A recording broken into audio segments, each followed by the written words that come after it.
बाह्य वळण, Akluj bypass road, हे रोडवरती असे बोर्ड सगळे जर लावले जात आहेत, हे कशासाठी? जर एखाद्या वेळेस अनर्थ घडला तर याला नगर परिषदेमधील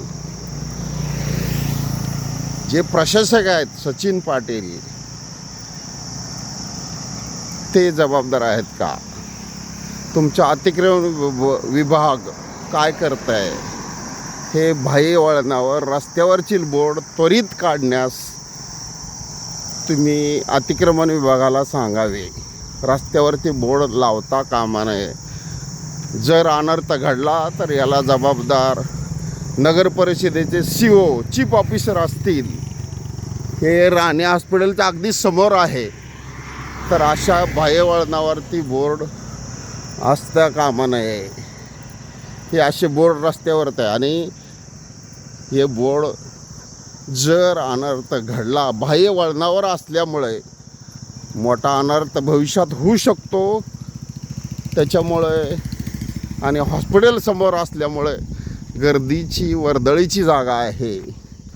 तर असे बाह्य वळणाच्या समोर कोणीही रस्त्यावर अतिक्रमण करता कामा नये.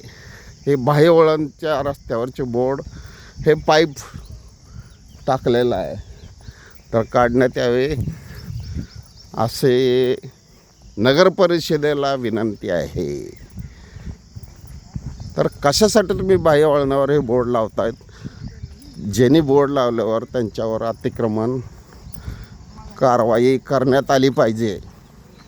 हे बाह्य वळणावरचे बोर्ड त्वरित काढण्यास सांगावे. हे रस्त्यावरचे बोर्ड आहेत, हे पाईप आहे, मध्ये रस्ता आहे. हे सिमेंट पाईप त्वरित बाजूला करावा ही सचिन पाटील आणि अतिक्रमण विभागाला विनंती आहे. अटल 25 न्यूज, जय पार्क अगदी समोर वर्दळीची जागा असते. अटल 25 न्यूज, सोलापूर, अकलूज. आज दिनांक 17/5/2026. हे बाह्य वळणावरती बोर्ड, यांना दुकानावर बोर्ड असताना बाहेर का लावले?